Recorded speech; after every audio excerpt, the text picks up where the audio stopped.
Orang Jawa punya prinsip ngalah, ngalih. Nah, yang ketiga ngeri, ngamuk. Jadi ngalah iya, mengedepankan perilaku mengalah. Yes, monggolah kamu dengan keinginanmu, kesenanganmu menyulitkanku, ndak apa-apa, saya ngalah saja, monggo. Sesuai yang kamu inginkan, yang membuatmu bahagia, senang.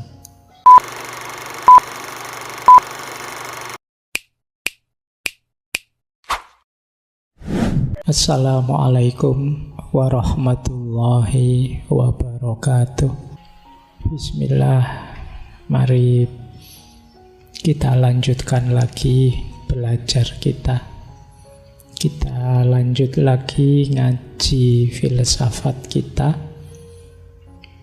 Malam hari ini kita mulai dengan tema yang baru. Bulan ini kita ada tema yang menurut saya sudut pandang yang berbeda, atau mungkin mudahnya sudut pandang yang unik. Ada cara berpikir yang seperti ini. Jadi bulan ini kita memperkaya perspektif. Siapa tahu ada perspektif-perspektif yang cocok untuk situasi hidup kita saat ini. Siapa tahu ada yang sesuai. Kalau enggak juga enggak apa-apa. Kan sering saya bilang perspektif-perspektif, wawasan-wawasan itu kan ibarat senjata. Semakin banyak koleksi senjata kita, semakin kita siap menghadapi situasi apapun. Nah, diingat-ingat ngaji kita tetap ya, algoritmanya kita belajar bersama. Jadi hanya kebetulan saja kalian malas membaca, saya yang membacakan. Kan itu saja. Jadi saya dengan kalian itu ya akadnya kita ini teman belajar saja ya. Sama-sama belajar. Jadi tidak cocok ya tidak apa-apa, tidak setuju ya tidak apa-apa. Bila perlu nanti kalau ada momen tanya jawab dikritisi saja, dikritik saja juga tidak apa-apa. Wong ini materi, saya hanya menyampaikan filosofi-filosofi yang ada di sekeliling kita. Siapa tahu bisa meningkatkan kualitas hidup kita. Ya nanti kita di minggu terakhir, minggu kelima nanti ada sesi tanya jawab seperti biasa ya. Pokoknya rumusnya di minggu ke-5 kita kasih tanya jawab. Baik, bismillah. Malam hari ini kita belajar filosofi hidup Jawa. Yang mungkin kalau untuk era modern kontemporer teman-teman agak merasa aneh ya. Hari ini kan zaman kompetisi, zaman orang berebut untuk menang. Apalagi tahun depan. Saya yakin hampir semua orang siap kalau untuk menang, untuk sukses. Sementara kita di Jawa ada filosofi yang menarik. Berani ndak teman-teman mengambil filosofi ini? Istilahnya menarik. Wani ngalah. Wani itu berani, ngalah itu mengalah. Jadi dari istilahnya saja agak menantang. Berani tidak kalian mengalah? Ya tentu saja setiap filosofi ada konteksnya, ada situasi yang melatar belakanginya. Jangan kesusu dibantah. Kita selami dulu apa maksudnya, apa maknanya. Jangan kesusu loh Pak, kalau saya olahragawan ya Pak, sepak bola ya Pak, apa saya voli ya Pak, saya bulu tangkis ya Pak, maksud harus disuruh wani ngalah. Nanti jadinya tidak sportif dong. Ya berarti konteksnya tidak untuk itu. Jadi ada konteks yang lain kita menggunakan filosofi ini. Makanya tadi saya menyebutnya senjata. Senjata itu kan ya sesuai situasi dan konteksnya. Untuk ngiris tomat ya kita pakai pisau, tapi untuk ngaduk teh ya kita pakai sendok. Untuk motong kayu kita pakai kapak, itu kan namanya senjata sesuai konteksnya. Kalau untuk ngaduk kita pakai kapak, ya sulit nanti ya. Gimana ngaduk gelas pakai kapak? Baik, bismillah, kita mulai belajar kita tentang filosofi wani ngalah ini, yang menjadi salah satu senjata, menjadi salah satu cara pandang dunia bagi masyarakat Jawa. Kita lihat nanti sudut-sudutnya, nanti silahkan teman-teman pahami berarti pasnya untuk apa filosofi wani ngalah ini. Saya awali dari sini. Ini tembang mijil. Istilah wani ngalah dari tembang ini. Tembang mijil itu kalau dalam beberapa sumber disebut yang mengarang tembang mijil itu Kanjeng Sunan Kudus. Nah, tembang ini terkenal sekali. Ini mungkin sayangnya saya tidak bisa mocopatan. Kalau ada yang pinter mocopatan boleh bantu saya membaca tembang ini. Jadi ini salah satu rumusnya orang Jawa untuk hidup mulia. Jadi dedalane guna lawan sekti kudu andhap asor. Wani ngalah luhur wekasane. Tumung kula yang yen dipun dukani bapang den simpangi ana catur mungkur. Ini tembang ini mengajarkan kita untuk menjadi orang berguna dan sakti. Dedalane guna lawan sekti yo. Kesaktian di situ udah harus diterjemahkan kalian bisa jalan di atas air atau terbang apa-apa, enggak begitu. Mungkin lebih pasnya sakti itu punya keterampilan-keterampilan, punya keahlian-keahlian. Kalau orang Jawa kan ilmu itu ada hierarkinya. Salah satunya ada kanuragan, ini kasekten. Yang kalau zaman sekarang mungkin penerjemahannya kita bisa apa, punya skill apa, punya keterampilan apa. Kan ada, mungkin pernah saya sampaikan juga ya, tataran ilmunya orang Jawa itu. Yang paling awal namanya kanoman. Kanoman itu kita menuntut ilmu level pengetahuan-pengetahuan dasar untuk hidup. Kalau sudah kanoman nanti baru kanuragan. Keterampilan-keterampilan yang dibutuhkan untuk hidup. Kalau sudah kanuragan nanti ada kadunyan. Kadunyan ini nanti berhubungan dengan karir. Bagaimana kita memenuhi hidup. Nah, kita juga harus tahu ilmunya. Kalau sudah sukses di kadunyan, kita perlu naik juga ke level yang lebih tinggi, namanya kasepuan.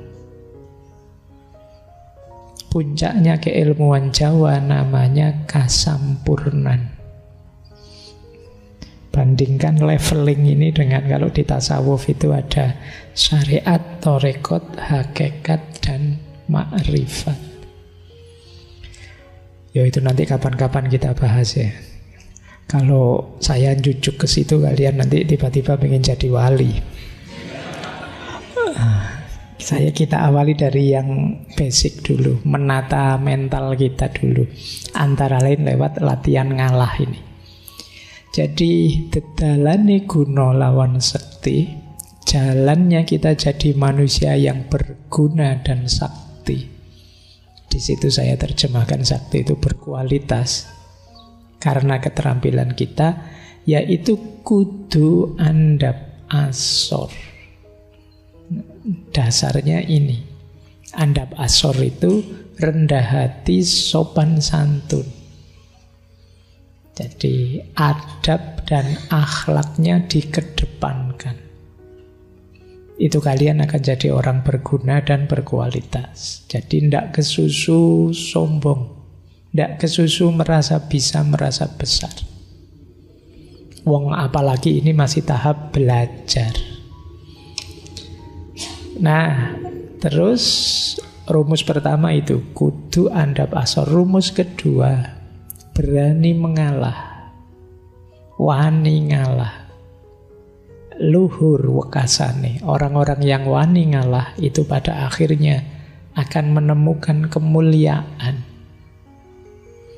Ini nanti ada ureannya panjang tentang wani ngalah ini. Nanti pokoknya diingat-ingat dulu. Berarti caranya jadi orang berguna dan berkualitas itu selain akhlak adab harus berani mengalah. Biar nanti mulia. Maka kata-kata wani ngalah luhur wekasane itu jadi semacam peribahasa, jadi semacam kata mutiara dalam budaya Jawa. Tumung kula yen dipun dukani, menunduklah jika dimarahi. Ya, dimarahi itu setara dengan dinasehati, diingatkan. Jadi mungkin saja kita tidak cocok, tidak sesuai, tidak pas dengan peringatan-peringatan yang diberikan, kemarahan yang dilontarkan. Tapi jangan bantah dulu, menunduklah.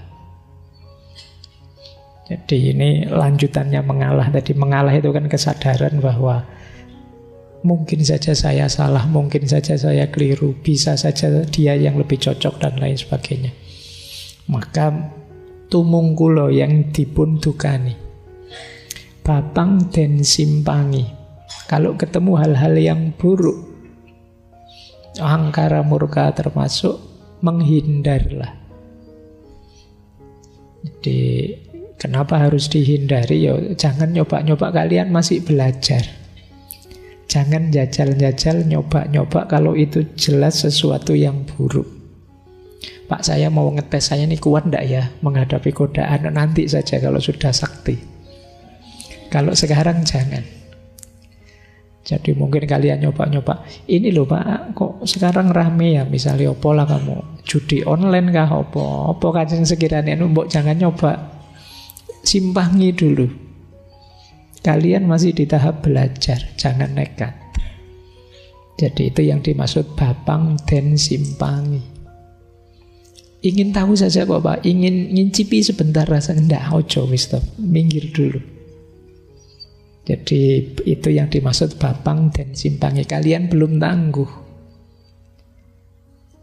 Baru termasuk yang terakhir, ono catur mungkur. Ada pembicaraan, maksudnya pembicaraan yang tidak perlu minggir saja juga. Mungkur itu menjauh. Jangan ikut-ikutan, apalagi kalian bukan ahlinya. Tidak ngerti bidang itu, tidak tahu duduk permasalahannya. Wis kamu mungkur saja. Hari ini kan semuanya terjun, masuk ke wacana yang dia tidak paham, tidak ngerti. Yang penting ramai Pak. Kadang-kadang TikToknya cuma 1 menit, komentarnya ratusan, ribuan. Kadang-kadang bisa puluhan ribu, apalagi isu-isu sensitif. Semua orang ingin ikut ngomong, baik yang ahlinya maupun yang tidak ahlinya. Yang ahlinya sih mending, yang tidak ahlinya itu loh, kalian ngomong apa? Kadang-kadang mancing-mancing masalah, memang iseng. Nah, kalau di sini dinasihati, kalau ingin jadi orang berguna dan sekti, ono catur mungkur, minggir dulu. Bukan apa-apa, biar nggak nambah masalah. Kita ini masih di tahap belajar. Nanti kalau sudah ahlinya, kalian masuk dengan mantap memberi solusi. Karena kalau yang bukan ahlinya masuk dengan mantap, akhirnya nambah masalah. Kadang-kadang barang tidak ada apa-apa, begitu kalian komen sekarang ada masalah. Kamu komennya, wah salah fokus saya dengan ini. Wah, akhirnya fokusnya ganti, terus rame. Nah, ayo kita belajar malam hari ini kita belajar salah satunya saja ya, wani ngalahnya. Ini kalau diomongkan pendek, simple, tapi dijalankan tidak gampang. Karena hari ini mental kita itu mental pertandingan. Siapa kalah, siapa menang, rebutan. Sekedar tempat duduk untuk ngaji ini kan kalian juga rebutan tuh. Mesti nomor 1 dipilih yang ada sendenannya. Yang bisa. Oke, baik, kita mulai ya. Itu filosofi wani ngalah ini jadi berat untuk dijalankan kalau mentalnya seperti itu. Nah, kita mulai begini. Kita awali dari dasar filosofinya. Mengapa sih orang itu kok disarankan mengalah? Kira-kira filosofi apa yang melatar belakanginya? Yang pertama, orang Jawa punya filosofi, ini dulu pernah kita bahas juga, memayu hayuning bawono. Mengidealkan hidup kesemestaan yang harmonis. Tidak saling nabrak, tidak saling balapan, apalagi saling jegal. Kalau bisa hadir kita, itu kalau diterjemahkan letterlek itu, memayu itu memperindah, mempercantik. Mempercantik hayuning bawono, indahnya alam semesta. Bawono itu sudah indah, kehadiran kita semoga menambah indahnya atau menegaskan keindahannya. Dan itu sulit kalau mindset kita mindset menang kalah. Mindset kita harus mindset harmonis, saling mendukung, saling menguatkan. Jadi kalau jegal-jegalan, ya akhirnya kita relakan saudara kita jelek, saudara kita buruk, saudara kita jatuh. Yang penting aku kelihatan baik, aku kelihatan unggul. Atau balapan, atau saling jegal. Nah, di titik ini maka filosofi wani ngalah tadi jadi relevan. Jadi yang ada di pikiranku adalah kenyamananmu, kebahagiaanmu, ketentramanmu. Engkau juga begitu. Itu akhirnya yang terjadi apa? Bukan saling jegal, tapi saling mengalah. Sampean dulu, Anda monggo sampean dulu, ndak enak saya. Nah, jadi hidupnya jadi tidak kemerungsung. Kita yakin bahwa saudara kita tidak akan mengkhianati kita, yang sana juga begitu. Orang bisa saling mengalah itu pasti diawali saling percaya. Dan didasari oleh mindset untuk memayu hayireng bayun. Kita ingin harmonis. Yo, ini nggak usah jauh-jauh dengan sesama yang senusantara, dengan saudaramu sendiri, temanmu sendiri, bahkan pasanganmu sendiri, yo harus punya cara pandang ini. Kalau tidak ada yang mau ngalah, itu kan sama dengan tidak ada yang mau berkorban. Semua ingin mengambil keuntungan. Kalau yang ada ini, berat sekali hidup kita. Kita akan serba curiga dengan siapapun yang ada di sekeliling kita. Akhirnya cara pandang kita jadi negatif, penuh prasangka. Jangan-jangan saya nanti dikhianati, jangan-jangan saya dicurangi, jangan-jangan teman saya cuma ingin memanfaatkan saya saja. Terus pikiran kita begitu, tidak tenang. Jadi basic filosofi yang pertama, mengalah itu ya memayu hayuning bawono. Biar hidup ini indah. Kalau nyaman, tentram, saling mendukung, saling menguatkan, tidak saling rebutan tapi saling berbagi, saling memberi, saling mengalah, itu indah, harmonis. Ya meskipun yang kayak gini enak kalau diomongkan, diceramahkan. Begitu kalian turun, mbok nanti balik ke kampus saja kan sudah mulai kompetisi. Kalian masuk kelas sudah mulai lirak-lirik. Ini temanku kemarin dapat A atau dapat B ya. Yang sudah mau seminar sopo ya, yang sudah mau lulus sopo ya. Kamu terus begitu. Hidupmu dikejar-kejar terus, kompetisi. Nanti begitu lulus ganti, kamu lirik kiri lirik kanan. Yang sudah nikah sopo ya. Nanti begitu nikah, nanti baru lagi yang sudah punya anak duluan, yang mapan duluan ya siapa. Kamu kompetisi tidak ada habisnya. Sampai nanti usia tua 60-an, 70-an, kamu juga masih lirik-lirik. Ini yang mati duluan sopo ya. Loh, kapan kamu istirahatmu, menikmati hidupmu? Tiap hari kompetisi.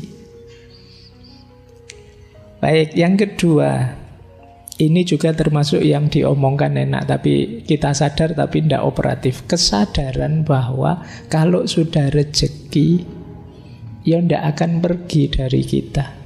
Hidup ini kita masing-masing sudah ada jatahnya. Jadi kesadaran ini kalau ada dalam diri kita, mengalah itu lebih mudah. Jadi kita tidak akan tergoda untuk berkompetisi apalagi secara curang. Kalau memang jatahku, kalau memang rezekiku, siapapun akan menghalangi, tidak akan bisa. Kalau sudah ditetapkan oleh Allah, ya sudah, kita akan ketemu dengan rezeki kita itu. Loh, ini sudah lama kita tahu teorinya, tapi kita sering tidak sadar dalam praktek hidup sehari-hari. Jadi seolah-olah kalau kita merasa milik kita, jatah kita, merasa dirampas orang, terus kita kumat ndadi kaya kehilangan apa. Padahal kita tahu kalau itu jatah kita, ya pada akhirnya akan kembali ke kita. Ini filosofi kedua. Semoga nanti tidak ada yang tanya, kalau gitu kita santai saja ya Pak, males-malesan saja ya Pak. Pikiranmu mesti ke situ nanti. Nanti dulu kita pahami pelan-pelan. Baik, jadi tapi kan kita menerima kalau saya bilang hidup kita ini masing-masing sudah ada jatahnya. Sampai di sini dulu saja, jangan ditafsir aneh-aneh. Kalau oke, berarti kita lebih mudah untuk bisa mengalah. Tapi kalau mindset kita tidak bisa Pak, jatah itu ya harus kita rebut. Hidup ini rebutan. Siapa paling aktif dia dapat paling banyak. Ya tidak tahu lagi kalau mindsetnya berbeda. Makanya bulan ini saya kasih judul cara pandang yang berbeda. Ini yang kedua. Yang ketiga, ini nyambung memayu Hayuning Bawono tadi. Orang Jawa itu sangat mengutamakan solidaritas sosial.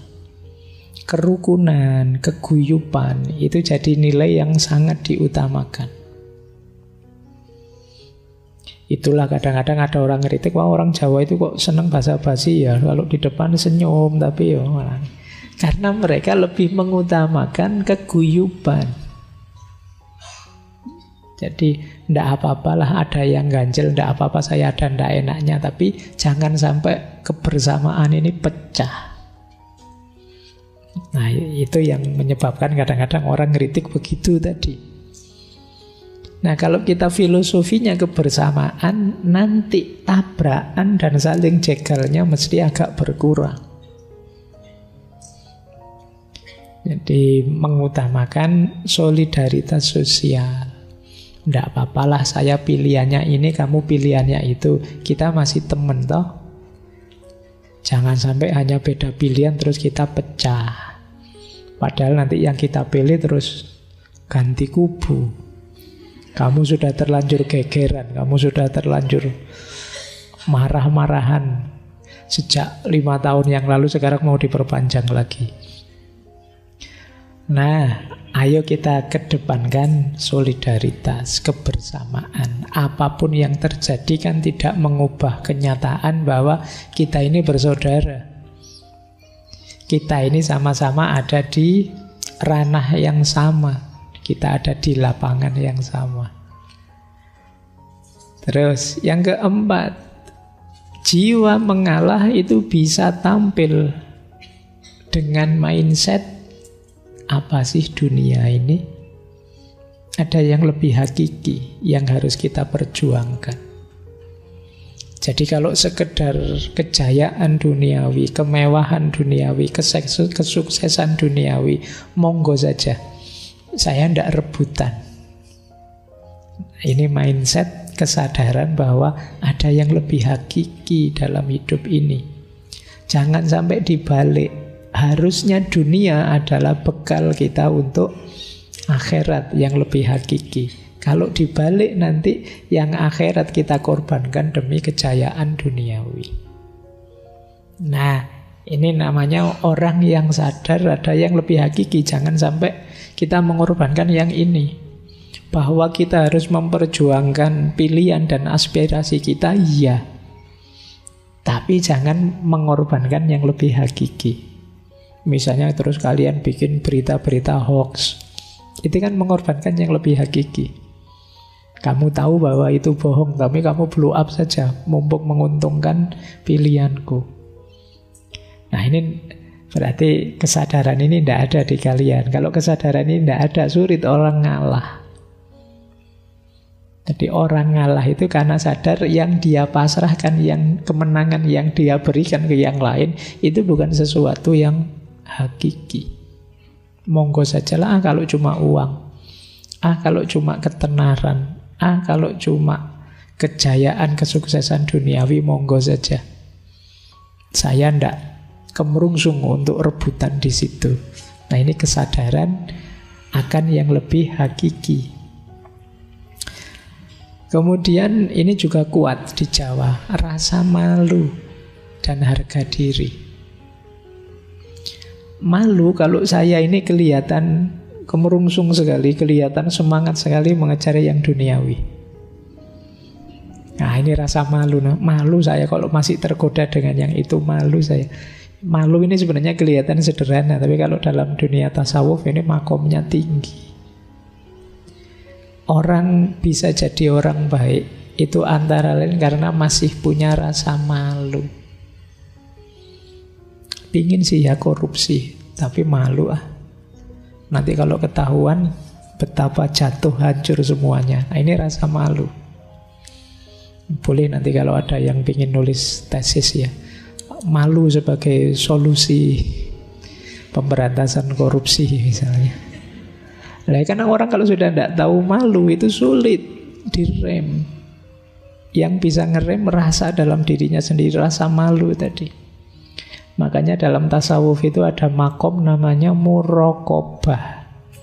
Makom muraqabah itu makom seseorang yang merasa diawasi terus oleh Allah.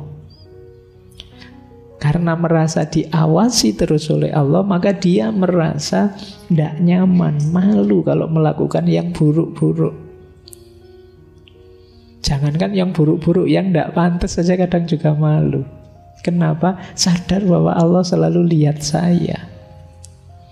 Meskipun di kamar sendirian, tidak satu pun orang tahu. Tapi kan Allah tahu ya, malu nanti. Meskipun tidak ada CCTV-nya, tapi CCTV-nya Allah kan selalu on. Nanti di akhirat diputer. Malu kita ya kalau dilihat. Nah ini rasa malu. Rasa malu ini menguatkan kita untuk tidak terlalu diburu, digoda oleh dunia sehingga kita mudah untuk mengalah. Jadi ini basis filosofinya. Yang terakhir, kenapa orang Jawa mudah mengalah? Karena dalam tradisi dan cara pandang Jawa, manusia itu disarankan memperbanyak tirakat.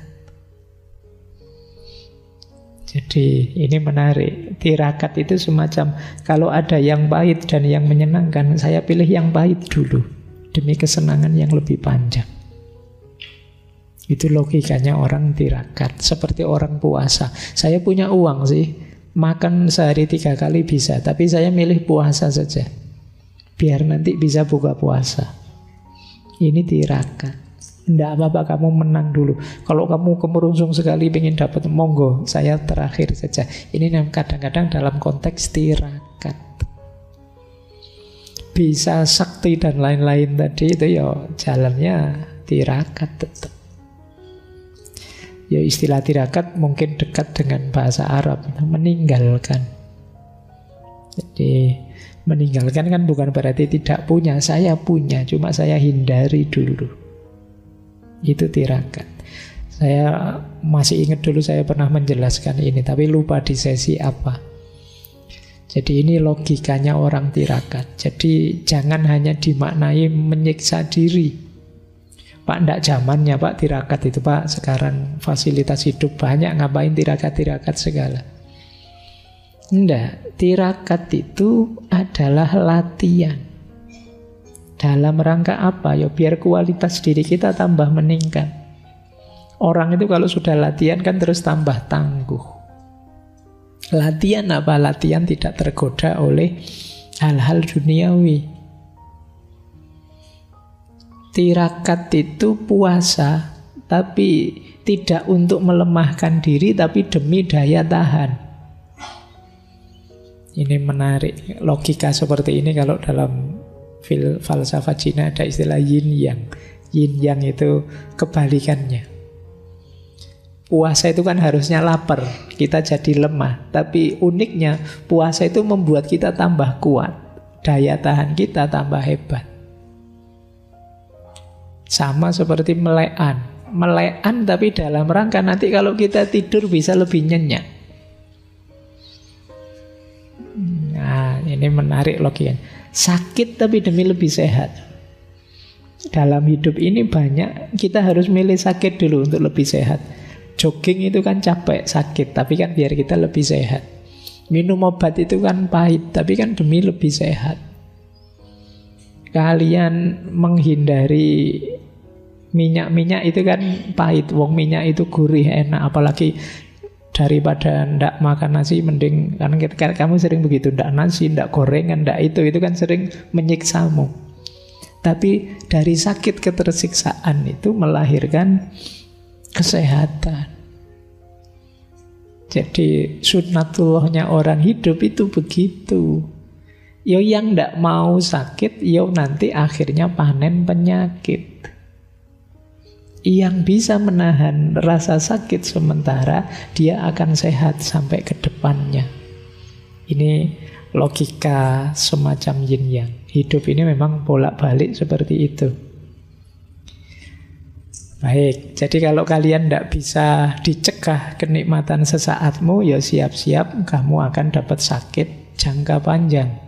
Tapi kalau kamu bisa mempuasakan dirimu sebentar, menahan ini, itu, yang itu sebenarnya tidak enak, menyakitkan, tapi kamu dapat kesehatan yang jauh lebih panjang. Ini logikanya orang tirakat. Masuk kalian tirakat, ninggal gorengan saja tidak kuat. Ya dikurangi lah. Kalau biasanya sehari gorengannya sak piring, yo nanti jadi setengah piring. Atau jangan digoreng, dikukus saja seperti kata. Iya, lo kan itu lebih sehat. Jadi yang penting ini kalau bahasa agama ini semacam sunnatullah. Ya sunnatullahnya orang hidup memang begini. Kalian menerima atau tidak? Tirakat itu kadang nyepi, tidak dalam rangka melarikan diri dari keramaian, tapi dalam rangka nanti kalau kembali kita lebih tangguh menghadapi keramaian. Kadang kita meninggalkan ini, meninggalkan itu, tapi dalam rangka mendapat kemanfaatan lebih besar setelah kita kembali. Kita mungkin tirakat dengan cara sodakoh ini, sodakoh itu, memberi ini, memberi itu. Tapi jangan lupa, ketika kita melepas banyak hal, kita juga mengalami banyak kelegaan. Melepaskan itu kan melegakan. Selama ini kita punya banyak beban, tapi begitu kita lepaskan kan kita lega. Anak-anak muda menerjemahkannya kebebasan. Jadi kalian kadang-kadang berjuang demi kebebasan tapi pelit. Pelit itu berarti kalian diikat oleh banyak hal, tidak mau berbagi. Ya kalau begitu kalian sebenarnya tidak merdeka. Kalian tergantung pada banyak hal duniawi yang kamu miliki. Akhirnya kamu pelit. Ya Pak, cirinya orang bebas, orang merdeka itu tidak pelit. Dia tidak terikat dengan hal-hal duniawinya. Baik, jadi mengalah di antara filosofinya adalah tirakat dalam rangka melatih diri kita. Nah, sekarang kita belajar simbolismenya. Ada dua simbolisme yang sering dipakai untuk menjelaskan Kenapa kita harus mengalah? Yang pertama simbolisme bumi, dan yang kedua simbolisme tandur. Kita belajar yang bumi dulu ya. Bumi ini banyak sekali dipakai simbol, termasuk dipakai oleh Semar. Semar itu simbolnya bumi. Apa sih istimewanya bumi? Bumi itu tangguh. Dia diinjak-injak oleh banyak orang, tapi dia tetap diam, tidak marah. Kita menjajah, melakukan angkara murka di atas dia, tapi dia tetap mau menampung kita. Bahkan bumi kan nilainya semakin mahal. Oh, kamu punya tanah berapa hektar sekarang? Dan tanah itu kan tiap tahun tidak sekedar naik harganya, tapi ganti harganya. Naiknya cepat sekali loh. Padahal tanah itu kan yang tiap hari kita injak, kita lecehkan. Kita berangkara murka di atasnya. Tapi dia tetap tangguh, kuat, tenang, memberikan apa yang harus dia berikan. Bumi itu hebat. Semua unsur yang lain ada dalam dirinya. Bumi punya api, punya air, punya angin. Tetapi dia tidak pernah sombong, tidak pernah pamer-pamer. Itu bumi. Semua makhluk hidup tergantung pada bumi. Tumbuhan, hewan, manusia. Apalagi kita dalam banyak hal sangat tergantung pada bumi. Bahkan yang kotor-kotor bisa dijernihkan.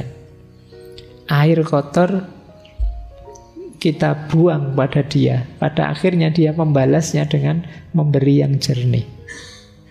Kalian kalau ke kamar mandi kan, yang kamu persembahkan untuk bumi kan yang kotor-kotor. Toh begitu dia memberimu yang baik-baik, yang jernih-jernih. Oh, itu simbolisme bumi. Nah, kalau kalian bisa, belajarlah dari bumi. Latihanlah jadi sosok yang tangguh.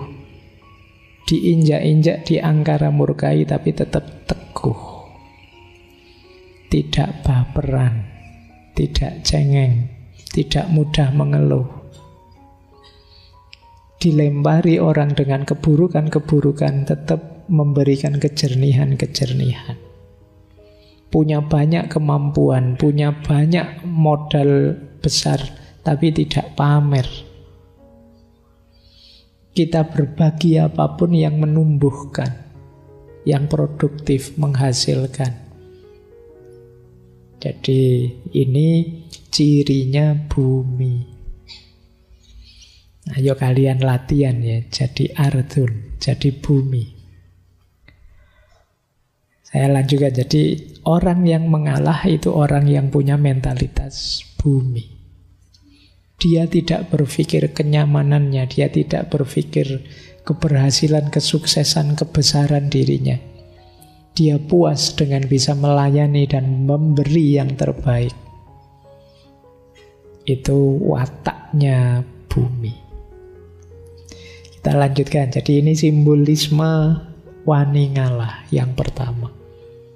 Simbolisme kedua, tandur.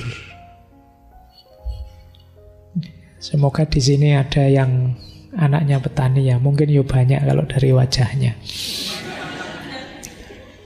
Ya, kalian anak-anak petani kan ngerti orang tandur, menanam padi. Simbol tandur itu persis menunjukkan simbol mengalah. Tandur itu berjalan mundur.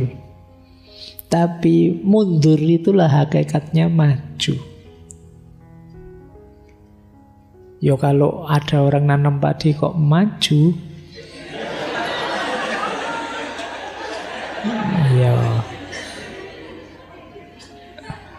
yo kan istilahnya bukan tandur kalau gitu, tanju. Nanam sambil maju. Jadi simbolisme ngalah itu kan begitu.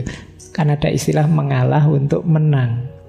Jadi justru dengan saya mengalah, saya menang. Jadi bukan berarti kalah. Nah ini simbol pertama. Jadi dia dilakukan harus secara mundur.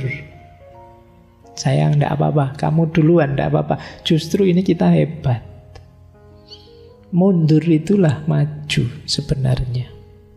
Dengan orang mau menanam mundur, di situ nanti dia panen. Tapi kalau dia enggak mau menanam mundur, ya enggak jadi panen. Yang kedua, filosofi tandur itu menanam mundur, tidak sembarangan mundur. Kamu harus, saya itu sejak tadi nyari kata-kata yang pas ya. Basa Jawane jengking. Apa bahasa Indonesianya jengking ya? Saya nyari sejak tadi. Ya saya maknai menunduk gitu saja ya. Cuma jengking itu ya ambo. Pokoknya jengking ya. Ini bahasa Jawa wisan. Maksudnya apa? Menunduk, tidak menengadahkan dada. Kalau kamu nandur kok sambil menendeng, ndak sido nandur. Jadi berarti apa? Perjuangan hidupmu nanti antara lain ditentukan oleh perilakumu andap asor tadi. Pak, saya mau ngalah Pak, tapi ngalahmu sambil metendeng, tidak jengking. Ya wis ini, kamu yang menang. Itu yang dikasih juga ndak mau. Jadi kamu harus punya filosofi jengking tadi. Sungguh-sungguh serius dan merendahkan diri. Jadilah orang yang rendah hati. Ini filosofinya tandur. Dan menarik, dalam aktivitas menanam padi itu terkandung pola hidup religius. Petani itu kan ikhtiarnya hanya dalam aspek menyemai, menanam, memupuk, menyiangi. Setelah itu selesai. Tinggal menunggu ketetapannya Allah apakah nanti panennya bagus atau jelek. Persis dengan jalan hidup kita. Setelah ikhtiar maksimal ditetapkan, setelah itu kita pasrah, tawakal dan ridho apapun yang diberikan oleh Tuhan. Nah ini filosofi tandur. Jadi untuk memahami ngalah ada dua filosofi yang sering dipakai sebagai simbol, yaitu bumi dan tandur. Oke ya, bolehlah nanti teman-teman latihan ya tandur itu. Boleh sekedar rekreasi, kan sekarang banyak desa-desa wisata itu menyediakan fasilitas sekalian latihan tandur itu. Bukan apa-apa, coba rasakan capeknya. Tidak usah banyak-banyak, kamu berapa baris saja nanti rasakan capeknya. Saya tidak jamin kalian kuat setengah bagian saja dalam waktu sehari. Mesti kamu ngundang tukang pijat setelah itu. Kalau tidak biasa. Nah, semoga yang malam hari ini hadir masih ada yang pingin jadi petani. Jarang sekali ya anak-anak hari ini yang masih minat jadi petani. Padahal dulu waktu kita belajar beberapa filosofi besar dunia, termasuk Zoroastrianisme, itu kan di situ dijelaskan profesi paling mulia itu petani. Jadi loh Pak, kok bukan guru Pak? Iya Pak, guru juga susah kalau ndak ada nasi, nggak ada makanan. Jadi tetap penopang semuanya itu petani. Jadi ayo kalian, semoga masih ada tetap yang maulah untuk, yo ndak harus kalian sendiri yang nandur, tapi ngopeni dunia pertanian. Baik, kita lanjutkan. Ini masih panjang membahas wani ngalahnya. Sekarang kita belajar beberapa hakikatnya. Apa sih hakikatnya orang mengalah itu? Ada beberapa, catatan saya mungkin ada 6, ada 7. Yang pertama, orang ngalah itu sebenarnya dia sedang bertarung mengalahkan egonya sendiri. Secara natural manusia dengan egonya itu kan sebenarnya menuntut ini, menuntut itu. Ingin sukses, ingin berhasil, ingin meraih ini, ingin meraih itu. Yang sering merepotkan kita, yang sering menyusahkan kita dalam hidup itu kan kendali ego ini, tuntutan-tuntutan egois. Nah, mengalah mengajarkan kita untuk mengalahkan ego. Sebenarnya sih diri kita menuntut, ayo kamu maju saja, kalahkan semuanya. Kamu mampu kok, kamu bisa kok. Kan kita selalu diprovokasi seperti ini oleh para motivator-motivator. Ya kan, ayo kamu bisa, ayo kamu mampu. Kalau sekedar membujuk diri untuk melampiaskan keinginan egois itu mudah, karena memang sejak awal ada banyak tuntutan dari ego kita untuk mencapai ini, mencapai itu. Justru yang sulit itu menyapihnya. Apa menyapih itu?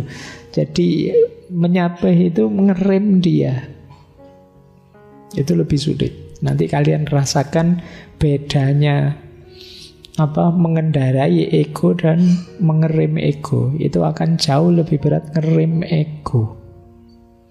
Banyak manusia itu lebih sulit ngerem egonya dibandingkan melampiaskan atau mengendarai egonya.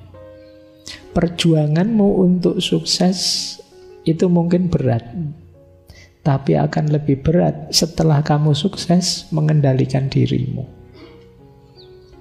Itu yang disebut mengalahkan ego. Nah, tantangan untuk wani ngalah itu sebenarnya tantangan untuk mengalahkan ego. Kadang-kadang agak trik. Kamu ngalah, tapi ngalahmu juga karena alasan tuntutan egois. Ada pamrih egoisnya. Kenapa kok kamu ngalah saja? Tidak apa-apa, ini strategi biar dia seneng sama saya. Nah, ini ngalahnya belum murni, masih ada tuntutan-tuntutan egois. Kadang-kadang ada orang ngalah terus menyesal. Ngapain saya tadi ngalah? Akhirnya saya malah, itu berarti ngalahmu masih ada pamrihnya. Ini mengalah tapi masih belum bisa mengalahkan ego. Ngalah hanya jadi strategi tertentu untuk memanjakan ego. Ini juga belum positif. Hakikat ngalah yang sejati itu ngalah yang menaklukkan ego. Ego penting. Karena kalau tidak ada ego, tidak ada keinginan hidup, tidak ada gairah, semangat meraih ini itu, hidup kita nanti dingin. Tapi juga harus ngerti batasnya.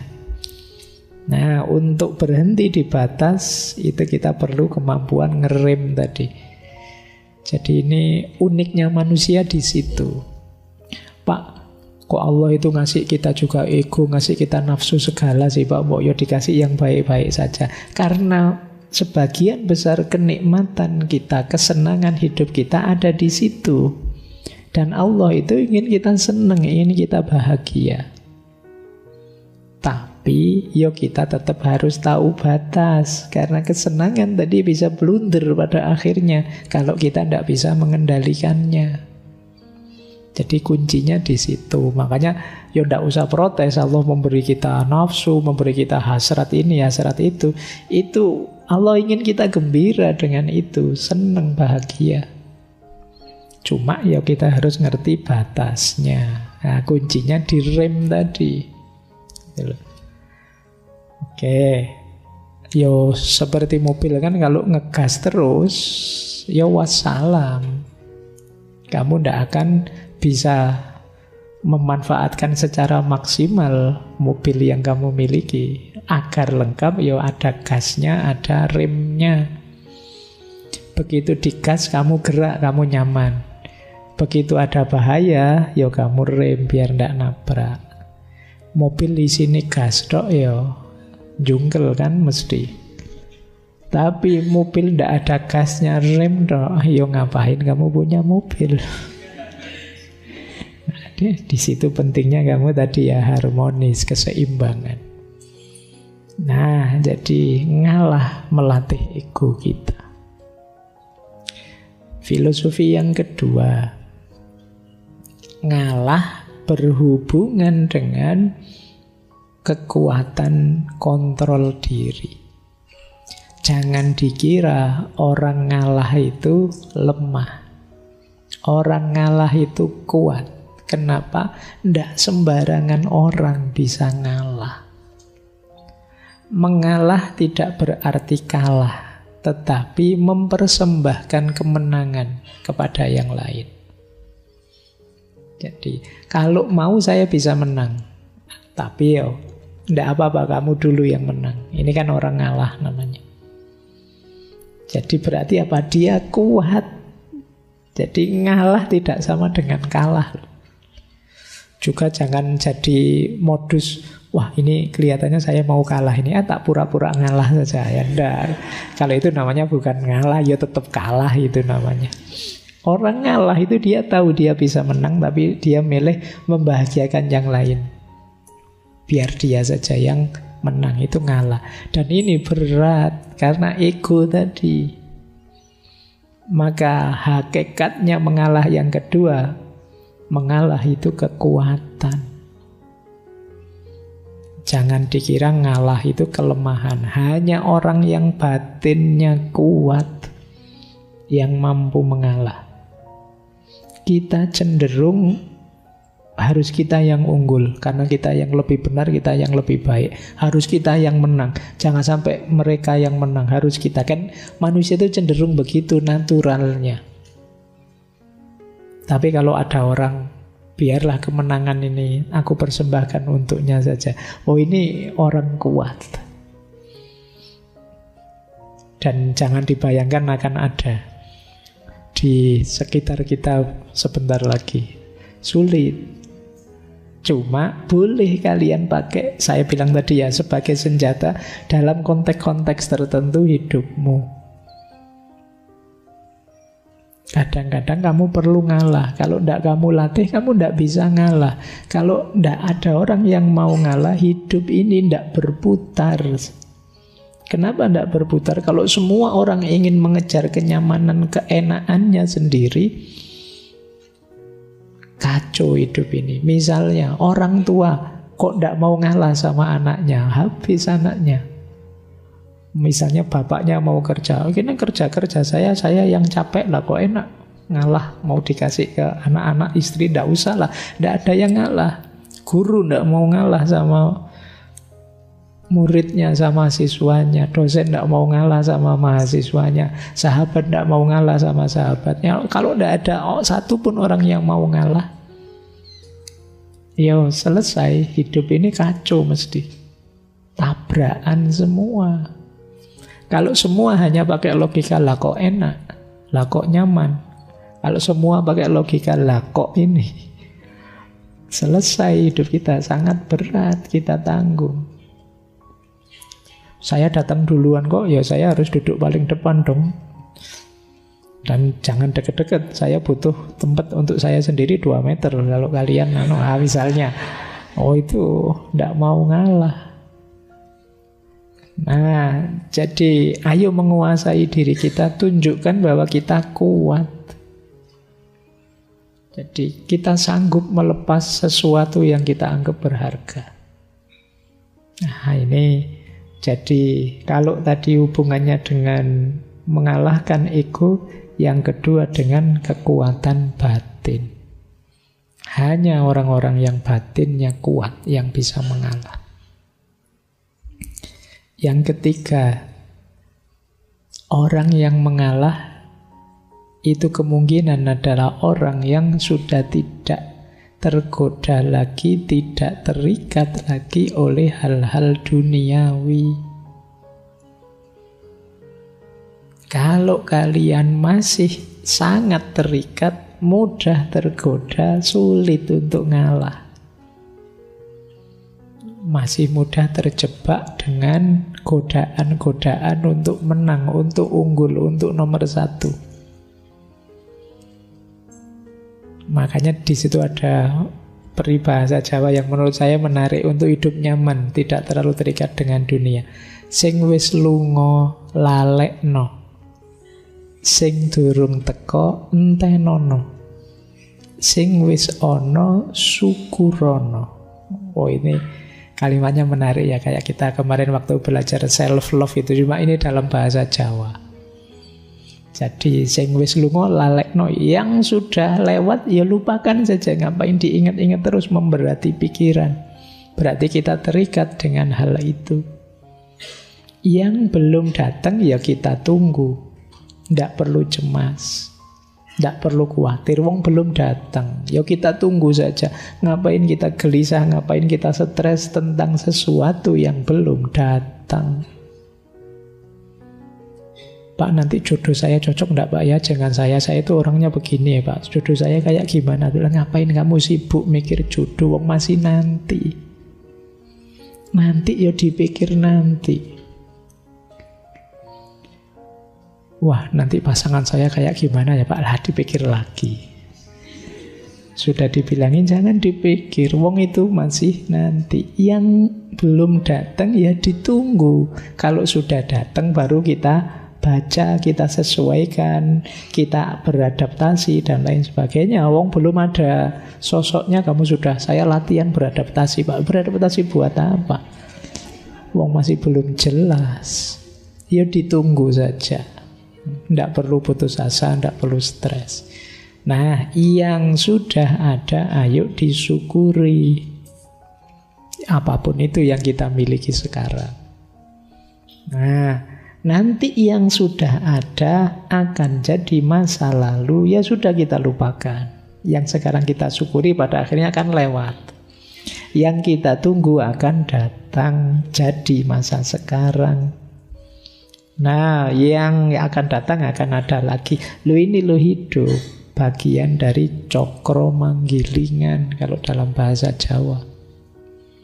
Kita nikmati saja tanpa perlu terikat, tanpa harus baper. Jadi biarkan berjalan sesuai sunatullahnya. Nah, ini ketidakterikatan duniawi.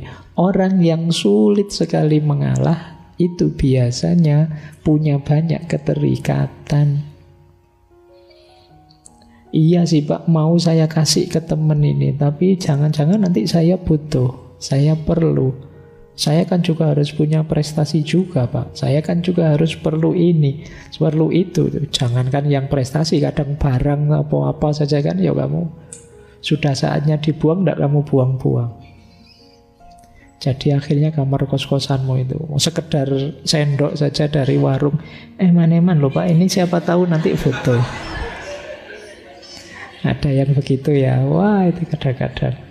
Jadi kamar kita isinya ndak karu-karuan wis. Nah, terlalu banyak terikat. Yo kamu pakai siapa tahu kan, siapa tahu nanti butuh Pak, siapa tahu ada, dan sampai tahunan, sampai kamu boyong ke kampung juga masih ndak kepake. Nah, nanti perlu belajar lagi logika minimalisme dulu ya, bagaimana hidup itu jangan terlalu diberati oleh kepemilikan. Yuk, jangan terlalu terikat. Iya, kita memang butuh hal-hal duniawi. Kita perlu ini, perlu itu, tapi jangan terikat. Terikat itu namanya harga mati. Sudah, enggak, kalau enggak ini enggak bisa Pak. Saya harus punya ini, saya harus punya itu namanya terikat. Oh, kalau enggak ada ini, saya masih ada ini kok Pak. Kalau enggak ada itu, saya masih bisa ini. Itu namanya enggak terikat. Waduh, listriknya mati, enggak apa-apa, masih banyak bisa melakukan hal lain tanpa listrik. Sinyalnya kok seret, enggak apa-apa, ya berarti enggak usah pegang HP yang perlu sinyal, game yang enggak pakai Nah, ada banyak alternatif kok, enggak usah takut. Tapi kalau kamu terikat di satu atau dua hal, ya nanti akibatnya tadi egomu semakin besar. Jadinya kamu sulit ngalah. Oke ya. Baik, ini hakikat mengalah yang ketiga. Hakikat yang keempat. Orang itu bisa mengalah kalau dalam dirinya sudah muncul cinta yang tulus pada sesama, pada apapun yang ada di sekelilingnya. Tanpa adanya cinta, mengalah tadi mungkin hanya strategi untuk lagi-lagi memanjakan ego. Seolah-olah ya sudah, saya ngalah, kamu saja yang menang. Tapi di balik itu ada kepentingan lain. Kenapa bisa begitu? Ya karena tidak didahului dengan karakter cinta. Maka tantangan wani ngalah tadi kelihatannya sederhana. Alah Pak, cuma ngalah saja kan begitu, saya bisa. Enggak, ada prasyaratnya. Antara lain apa?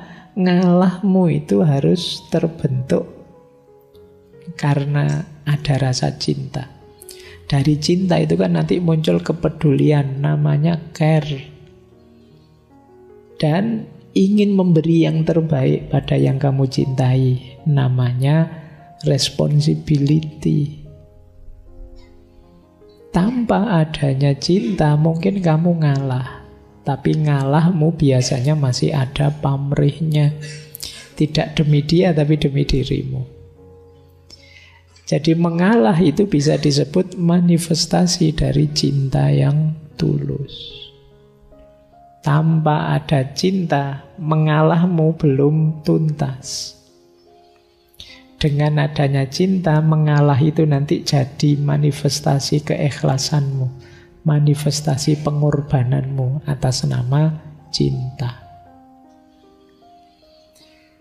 Baik, ini tidak perlu saya jelaskan lama-lama ya. Kalau tentang cinta kalian sudah tinggi wawasannya, infonya sudah banyak. Saya lanjutkan. Yang penting yang keempat sudah ya. Jadi ternyata ada hakikat cinta di balik mengalah. Orang yang benar-benar jatuh cinta bisa dilihat hidupnya saling mengalah, bukan saling egois. Jadi kalau cinta kok masih saling menuntut, masih menuntut untuk dibahagiakan, dipuaskan, dinyamankan, ini masih negosiasi, masih belum cinta. Aku memberi apa, kamu memberi apa. Tapi kalau sudah cinta yang tulus, isinya tadi saling mengalah.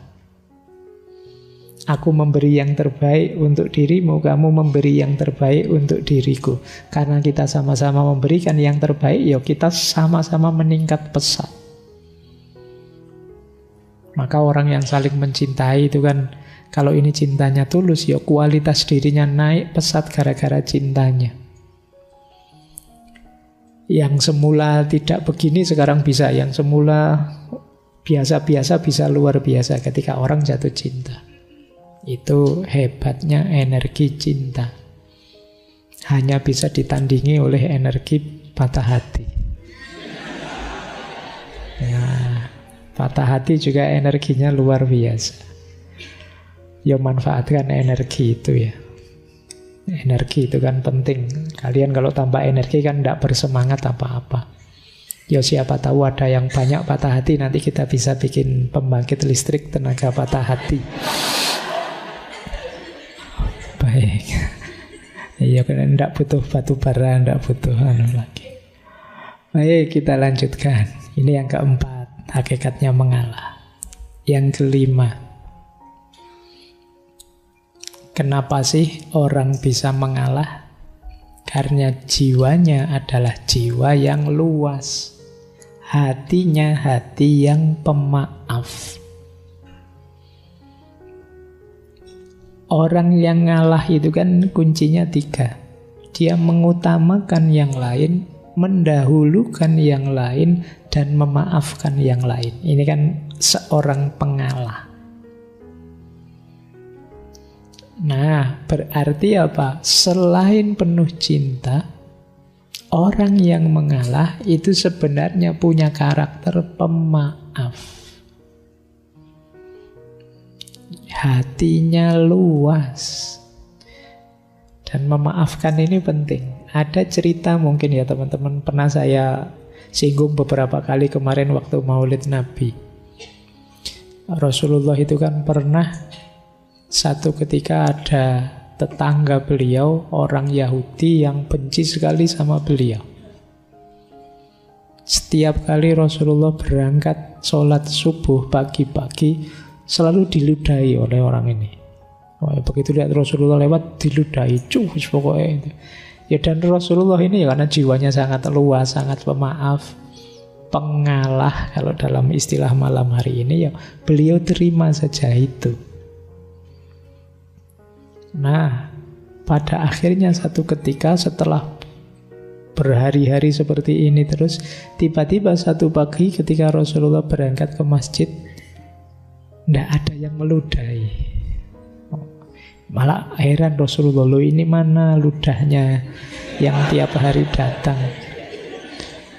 Akhirnya beliau tanya pada orang di situ, ini mana orang ini yang biasa meludahi saya? Oh, beliau Rasulullah sedang sakit, makanya tidak sempat meludah. Ya kalau sakit masih nyempet-nyempetin meludah, ya kebangetan. Nah, begitu tahu sakit, Rasulullah terus dengan kebesaran hati beliau, sifat pemaaf dan pengalah beliau, ya terus didatangi orang ini. Dan orang ini betapa tersentuh hatinya, karena ternyata engkau yang orang tiap hari aku ludahi adalah orang pertama yang menjengukku waktu sakit. Ini kan luar biasa, jiwa pecinta, jiwa pemaaf, jiwa pengalah. Dengan contoh ini kalian boleh bilang mengalah ternyata memang bukan berarti kalah. Pada akhirnya kan tetap yang menang Rasulullah. Orang ini kan terus jadi masuk Islam. Nah, mungkin saja dengan mengalahmu ada banyak keberhasilan-keberhasilan, kesuksesan, buah dari mengalahmu yang lain. Nah, ini penting. Ya, memaafkan itu kan nilai yang mulia. Di situ saya tulis, memaafkan itu membahagiakan, meskipun berat. Yang pertama apa? Dengan kita memaafkan, itu mengurangi kegelisahan kita, mengurangi kegelapan hati kita. Orang yang tidak memaafkan itu kan orang yang dendam. Orang yang dendam itu ya orang yang gelisah, tidak nyaman. Jadi kalau bisa ya kamu buang saja beban itu. Ngapain diam-diam kamu membebani dirimu dengan dosanya orang lain kalau itu dosa. Jadi kurangi dengan cara memaafkan. Kurangi juga dengan cara mengalah tadi. Yo, dengan kita memaafkan kan nanti mengurangi rasa marah, mencegah perilaku tidak terkontrol. Kadang-kadang kan kita itu karena saya disakiti, saya harus balas menyakiti. Sana juga begitu, loh saya disakiti, balas-balasan tidak ada akhirnya nantinya. Hidup kita dan waktu kita habis sia-sia hanya untuk balas-balasan. Dan jangan lupa memaafkan juga menumbuhkan kebanggaan diri. Bisa memaafkan itu kan bangga kita. Ternyata aku ini lumayan dah, ya tidak mulia-mulia amat, tapi ya lumayan bisa memaafkan. Itu kan kebanggaan diri sudah. Jadi ya latihan memaafkan, ini bagian dari jiwa pengalah tadi. Lanjut. Nah, ini yang sering disebut orang. Mengalah itu jangan dikira lemah. Justru mengalah itu kadang-kadang strategis, visioner. Mungkin kalian ingat quotes yang atas itu. Dari Raden Mas Sosrokartono. Ngeluruk tanpa bolo, menang tanpa ngasorake. Ngeluruk tanpa bolo itu menyerbu tanpa pasukan. Menang tanpa ngasorake. Kita mengalahkan tapi tidak menundukkan, merendahkan. Ini strategi untuk bisa begini antara lain apa? Mengalah. Begitu kita mengalah, kita melakukan kebaikan, mengalah tadi untuk seseorang, dia akan tersentuh hatinya. Sehingga dia balas ingin membahagiakan kita, ingin memberi kita sesuatu. Ya nama lain dia tunduk akhirnya pada kita. Itu kan kita semacam menyerbu dia tanpa pasukan. Pasukan kita ya kebaikan hati tadi. Antara lain mengalah. Jadi tidak usah putus asa dengan kebaikan, lakukan terus pada siapapun. Pada akhirnya orang yang kita beri kebaikan itu ya akan takluk pada kita. Seperti orang yang diserbu pasukan. Padahal itu tidak ada pasukannya apa-apa. Hanya pasukan kebaikan. Itulah ngeluruk tanpa bolo.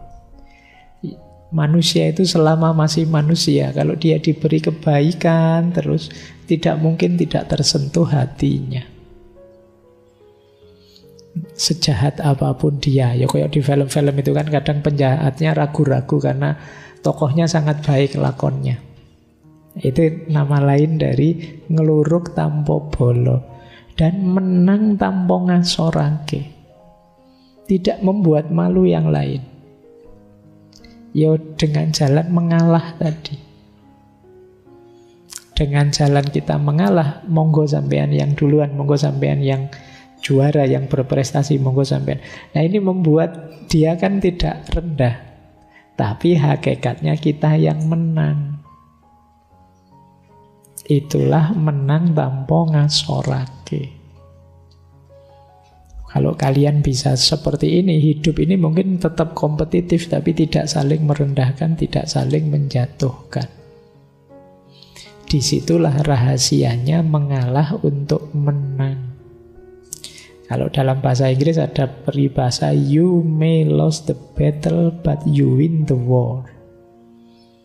Atau you do not need to win every battle to win the war. Engkau mungkin kalah dalam battle. Battle itu ya pertemuan sekelompok pasukan, tapi tetap win the war. War itu ya peperangan secara keseluruhan. Jadi ya kayak misalnya ini medan perang, pertarungan satu orang lawan satu, pertarungan sekelompok lawan sekelompok, itu namanya battle. Tapi peperangan secara keseluruhan ini namanya war. Tidak apa-apa ada 1-2 kalah, tapi akhirnya kan menang di war-nya.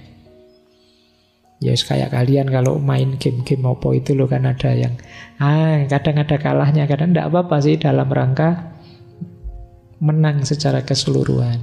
Persis kayak kalian kalau main catur, kadang-kadang tidak apa-apa wis, kudanya dikorbankan, bentengnya dikorbankan, prajuritnya dikorbankan, asalkan nanti kita menang. Itu lost the battle but win the war. Kalah battle-nya tapi menang war-nya. Nggak apa-apalah sekarang IP saya rendah jadi lulusnya biasa-biasa, kamu cum laude, di sisi ini saya kalah. Tapi dalam hidup yang sebenarnya nanti, wah saya sukses luar biasa jadi pengusaha konglomerat, kamu cuma pegawai saya misalnya. Nah itu lost the battle tapi win the war. Nah ini jadi kadang-kadang mengalah itu bisa dijadikan strategi. Di banyak kisah-kisah perang, ya nanti kalian bolehlah baca-baca strateginya Sun Tzu atau Three Kingdom dan lain sebagainya. Banyak strategi-strategi ini dipakai.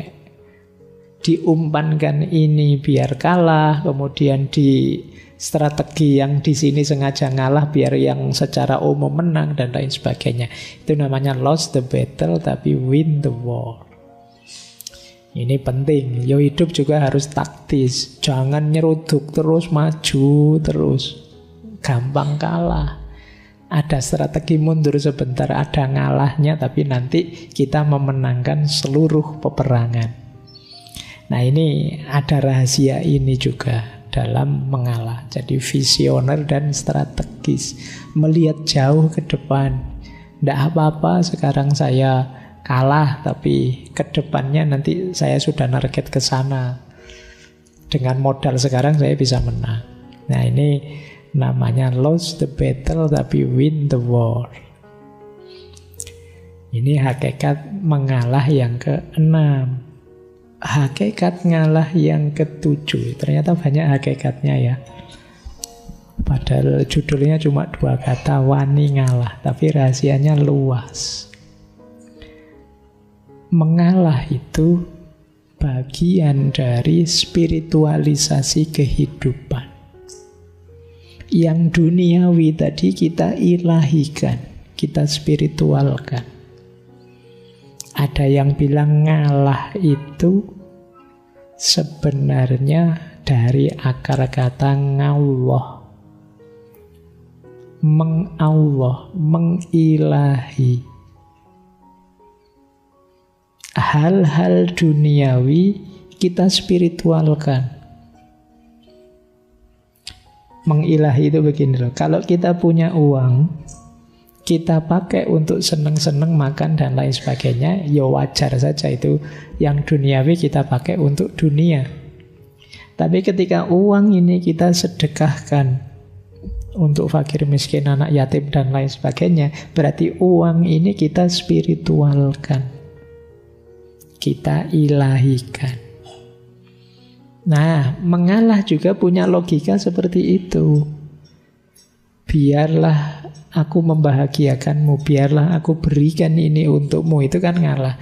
Tapi dengan ini yang aku berikan tadi, kalau aku nikmati sendiri ya itu nilainya biasa saja. Tapi begitu aku berikan padamu, nilainya jauh berbeda. Sekarang dia bersifat spiritual. Sama-sama uangnya dibuat main dengan dibuat sedekah itu kan beda. Ketika dibuat sedekah, uang ini jadi spiritual. Kemenangan kita juga begitu, kepemilikan duniawi kita juga begitu. Nah, cara menspiritualkan antara lain dengan cara mengalah tadi. Jadi, menspiritualkan peristiwa sebagai sarana menuju Allah. Tidak lagi fokus pada keuntungan atau kemanfaatan duniawi. Inilah hakikatnya mengalah. Sudah ada 7 hakikat mengalah. Nah, ganti sekarang. Hakikat sudah ya. Sekarang karakter pendukung, Pak. Kok berat Pak saya mau mengalah itu? Latih pertama kali dengan membentuk karakter. Ada 4 karakter yang bisa memudahkan kita mengalah. Yang pertama, empati. Empati itu kemampuan kita memposisikan diri di tempatnya orang lain. Itu empati. Orang yang kuat empatinya lebih mudah mengalah. Iya ya, seandainya saya seperti temanku itu. Nah, ini namanya kemampuan empati. Mungkin aku sesedih dia. Mungkin aku ya stres seperti dia. Ini namanya kemampuan empati. Kenapa tadi kamu bisa mengalah? Karena aku bisa merasakan yang dia rasakan. Kalau saya kalah, gagal, sedihnya mesti berat sekali. Wah, dia juga pasti begitu. Sudahlah, kamu dulu saja, tidak apa-apa. Nah, jadi kemampuan empati itu bisa lahir ketika mengalah itu bisa lahir ketika teman-teman bisa empati. Latihanlah berempati ya. Sering-sering membayangkan dirimu di posisinya orang lain. Sekarang kan banyak orang yang lepas kontrol. Saking bencinya, saking tidak sukanya, saking tidak cocoknya. Sampai marah-marah, sampai maki-maki, sampai ngomong jelek dan lain sebagainya. Itu sebenarnya bisa dinetralisir dengan kemampuan melakukan empati. Seandainya aku dia, pingin aku misuh-misuh seperti itu, tapi seandainya aku yang dipisui seperti itu, apa ya? Nyaman. Tidak usahlah nanti sakit, sebagaimana kalau saya digituin juga sakit. Ini namanya kemampuan melakukan empati. Yang kedua, believe in a just world. Percayalah bahwa dunia ini masih bisa adil. Keadilan masih mungkin ditegakkan. Positiflah, optimislah. Karena kalau kamu pesimis, tidak percaya ada keadilan, sulit untuk ngalah. Wah, nanti saya sudah ngalah malah ciloko dewe saya, Pak. Nanti susah sendiri. Itu namanya kan kita tidak percaya pada just world. Wah, sekarang tidak zamannya, Pak, ngalah tidak ketuman nopo-nopo nanti, Pak. Ya wes, kalau itu ya berat nanti kamu ngalah. Kamu harus believe in a just world. Percaya dunia ini adil. Kalau kamu baik, kebaikan yang akan datang padamu. Kalau kamu buruk, sebaliknya ya keburukan juga yang datang padamu. Wah, saya tidak percaya, Pak. Banyak orang baik sampai meninggal ya susah terus hidupnya misalnya. Ya sudah, wong ini mindset, cara berpikir. Nah, yo konsekuensinya kalau kalian tidak percaya dunia yang adil itu mungkin, ya sulit kalian untuk mengalah tadi. Ya, latihan untuk percaya pada keadilan, pada kebenaran, pada kebaikan. Sekarang banyak orang mulai tidak percaya. Kenapa sih kok ada orang hebat, orang pinter, kemudian curang, kemudian jahat? Mungkin dia tidak percaya dengan kebenarannya, dengan kebaikannya, dengan keadilannya hidup ini. Hidup ini gimana, Pak? Yang enak kok dapat enak terus, dapat jatah ngatur ini, ngatur itu, dia enak terus, kita yang susah. Nah, ini berarti kalian mindset yang tidak percaya bahwa kebenaran, kebaikan, dan keadilan itu pasti menang. Ya sudah, ya sulit berarti untuk masuk ke ranah mengalah ini. Yang ketiga, self-control. Tadi jadi kunci untuk ngalah ya, latih self-control. Dimulai yang sederhana, entah apalah, yang kamu ngontrol dirimu. Pingin sih itu, tapi nanti dululah, sebentar lagi latihan. Diempet sebentar. Pingin sih minum, tapi latihan. Diempet dulu sebentar. Tadi sudah diempet 1 jam, sekarang minum.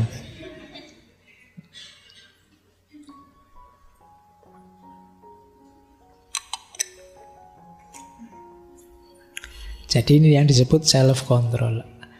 Kamu sengaja saja latihan. Subuh misalnya, habis sholat subuh, ingin sebenarnya tidur, Pak. Latihan tidak tidur. Oh, itu hebat kalau mau latihan. Sebenarnya saya tidak pingin tidur, Pak. Saya nyoba tidur. Ya, itu mbok walik pingin enak kamu. Latihan ya mengendalikan diri. Masuk warung juga begitu. Mau ngambil ini, ngambil itu, ditahan, latihan. Ngambil yang murah saja, wong kamu bawanya juga duit sedikit. Itu juga self-control. Latihan menahan diri. Dan yang keempat, latihan nyapih ego tadi. Jadi latihan menyapih ego itu sekali-sekali kamu tunjukkan pada dirimu sendiri bahwa ternyata aku itu ya lemah. Ternyata kadang-kadang aku itu ya keliru. Ternyata yang kuinginkan kadang-kadang juga tidak baik, ada jeleknya juga. Ternyata cita-citaku juga tidak selalu positif. Ini namanya latihan untuk nyapih ego. Biar kamu tidak merasa besar, merasa hebat, merasa paling pinter, merasa paling jago. Terus kalau bahasa Jawa ini akhirnya kamu ngendas-endasi yang lain. Jadi kamu merasa lebih tinggi, lebih hebat, lebih jago. Ternyata saya juga biasa, Pak. Banyak sekali kelemahan. Saya mudah tergoda, saya mudah tertipu, saya mudah ngantuk juga, saya mudah ini low ego. Kesadaran bahwa saya juga masih banyak kelemahan. Ini 4 karakter yang perlu teman-teman latih. antara lain untuk meluaskan hati, memudahkan untuk mengalah dan memaafkan. Empatik, percaya dengan kebenaran, keadilan, kebaikan. Kemudian kontrol diri dan ego yang tidak terlalu tinggi. Lanjut. Nah, ini yang sering diprotes orang. Pak, opo kita terus-terusan mengalah dalam hidup ini lah, ndak maju-maju kita, ndak sukses-sukses kita. Iya, tentu saja tidak semua dimensi hidup kita mengalah. Mengalah itu salah satu solusi dalam hidup. Kalau teman-teman nanti belajar tentang strategi menyelesaikan konflik, mengalah itu salah satunya. Nah, di situ saya sebut ada yang menghindar. Kalau ada masalah, ada konflik, menghindar saja. Itu juga solusi. Kadang-kadang memang kita harus menghindar. Masalah tertentu. Tidak semua masalah kamu harus lari, tapi memang ada masalah yang sebaiknya kamu menghindar saja, jangan ikut-ikutan. Ada yang bisa jadi kerjasama, komunikasi yang baik, dicari solusi bersama. Ada yang harus kompromi, negosiasi. Ada yang biar saja berkompetisi, biar dua-duanya meningkat. Tapi ada yang memang kita harus mengalah. Nah, sekarang kita lihat ya, kalau ini praktisnya.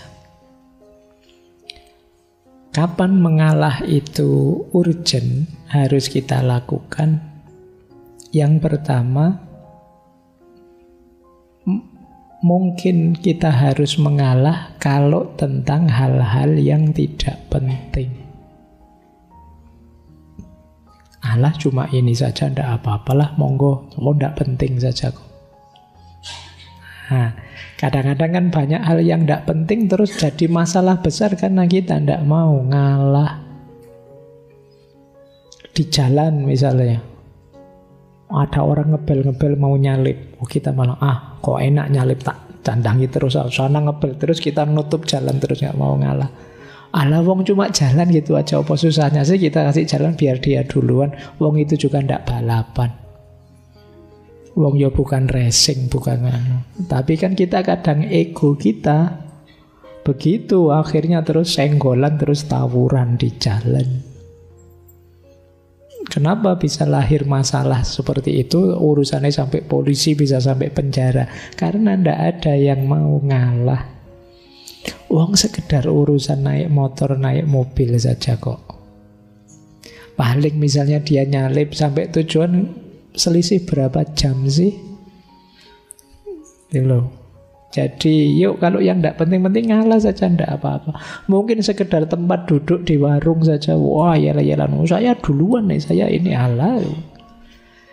Ngantri itu memang bagus, tapi kadang-kadang ada orang nyerobot antrian dan lain sebagainya, terus jadi rame, jadi gegeran. Kadang-kadang perlu mental ngalah. Ya sudahlah, kalau memang pingin duluan, mungkin anaknya di rumah sedang sangat lapar nunggu anus, monggo duluan.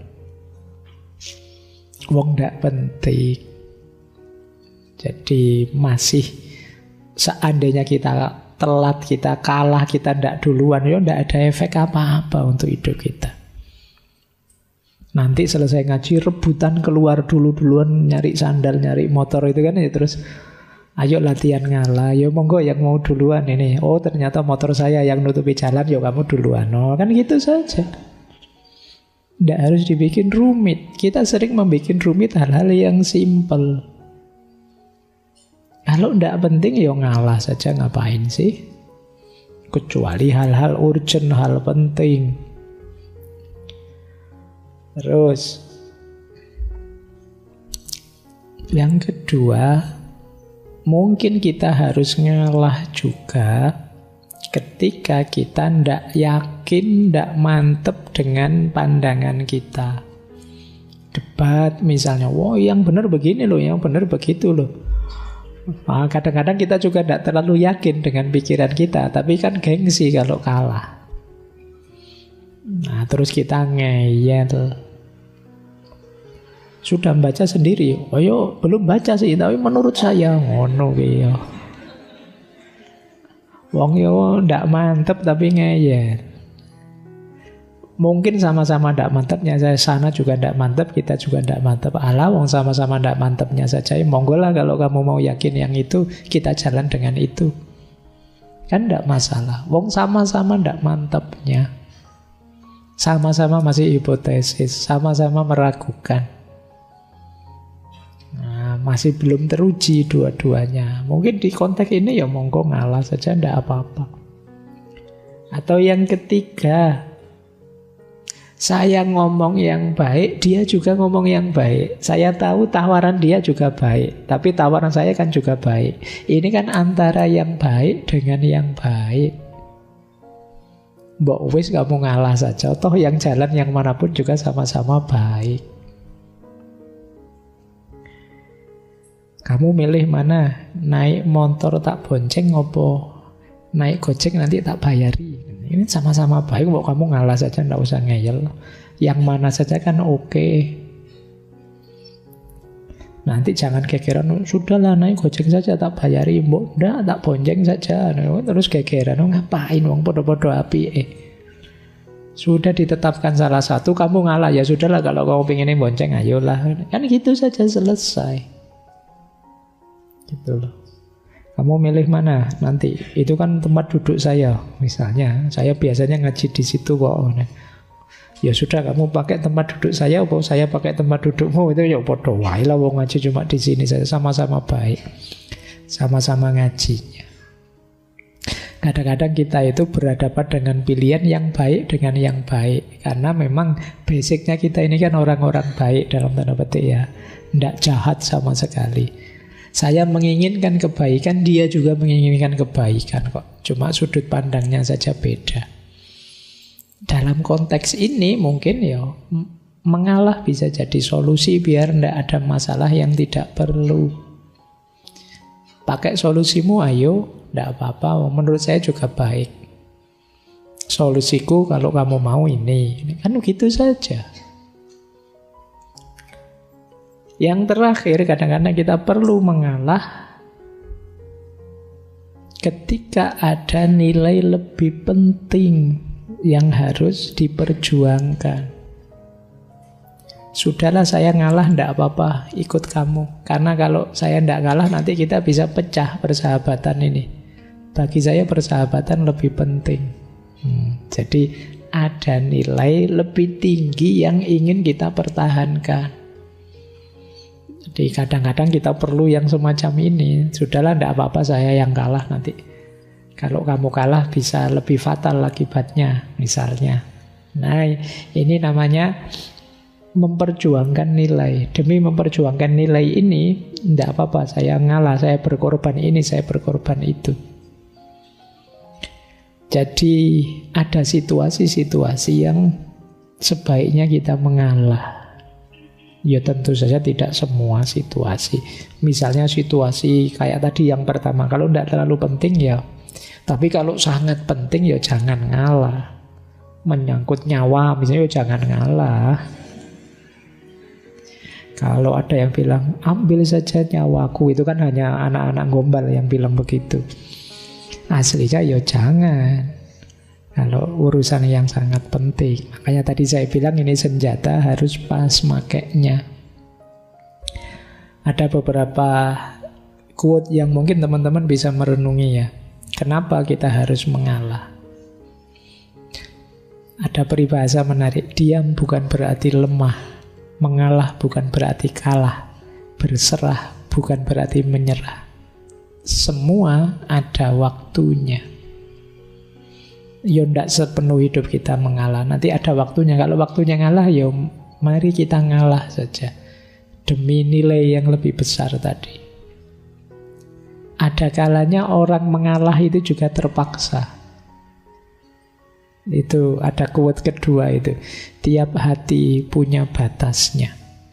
Kalau sudah di ujung jenuh, ia akan mundur tanpa disuruh dan mengalah tanpa diperintah.